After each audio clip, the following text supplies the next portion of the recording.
Hello friends, welcome to my channel அழகு தேவி நீலன். இன்றைக்கி நம்ம வீடியோவில் என்ன பார்க்க போகிறோம்னா, கோவாஞ்சி மீன் எப்படி க்ளீன் பண்ணலான்னு தான் பார்க்க போகிறோம். ஃபஸ்ட்டு மீனோட வாய்ப்பக்கத்தையும் வால் பக்கத்தையும் கட் பண்ணி எடுத்துக்கணும். அதுக்கப்புறமா மீனோட செவில் பக்கத்தில் இருக்கிற பூக்கொத்தை எடுத்து வேஸ்ட்டில் போட்டுட்டு அதுக்கு கூடவே குடலையும் உருவி எடுத்துக்கலாம். அதுக்கப்புறமா மீனோட சைடில் இருக்கக்கூடிய முள்ளை கட் பண்ணி எடுத்துட்டோம்னா மீனோட தோலை எடுக்கிறதுக்கு ரொம்பவே சுலபமாக இருக்கும். மீனோட தோலை எடுக்கும்போது ரொம்பவே கவனமாக பொறுமையாக எடுக்கணும். அப்போ தான் மீன் சதையோட பிஞ்சு வராமல் நீட்டாக தோல் மட்டும் ரிமூவ் ஆகி வரும். சிலருக்கு மீனை தண்ணியில் போடாமல் எடுத்தால் தான் மீனோட தோல் ஈஸியாக வரும். எனக்கு மீனை தண்ணியில் போட்டுட்டு அதுக்கப்புறமா எடுத்தால் தான் ஈஸியாக வருது. இந்த மாதிரி தோலை ஒரு பக்கம் விரலை வச்சு ப்ரெஸ் பண்ணிவிட்டு இன்னொரு பக்கம் விரலை வச்சு இழுத்து எடுத்தோன்னா ஈஸியாகவே வந்துடும். எடுக்கும்போது மீன் பிஞ்சிடாமல் ரொம்ப கவனமாக எடுத்துக்கணும்.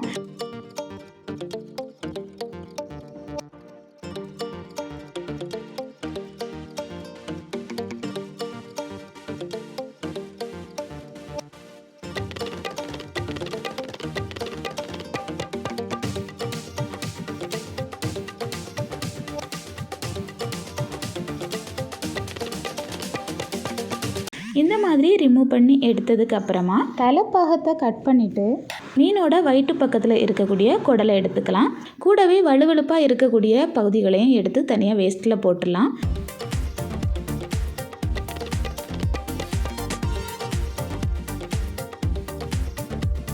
அதுக்கப்புறமா மீனை சின்ன சின்ன துண்டுகளாக உங்களுக்கு தேவையான சைஸில் கட் பண்ணி எடுத்துக்கோங்க. அதுக்கப்புறமா தண்ணியில் நல்லா வாஷ் பண்ணிக்கோங்க. அதோட கலர் ரொம்ப கிளியராக ஆகிற வரைக்கும் நல்லா க்ளீன் பண்ணி எடுத்துட்டோன்னா மீன் ரொம்பவே க்ளீன் ஆகிடும். அதுக்கப்புறமா சமைக்கிறதுக்கு எடுத்து யூஸ் பண்ணிக்கலாம். இந்த வீடியோ பிகினர்ஸ்க்கு ரொம்பவே யூஸ்ஃபுல்லாக இருக்கும். வீடியோ உங்களுக்கு யூஸ்ஃபுல்லாக இருந்துச்சுன்னா வீடியோக்கு ஒரு லைக் போடுங்க. மறக்காமல் எங்களோட சேனலை சப்ஸ்கிரைப் பண்ணி வச்சுக்கோங்க. நெக்ஸ்ட் வீடியோவில் பார்க்கலாம். தேங்க்யூ.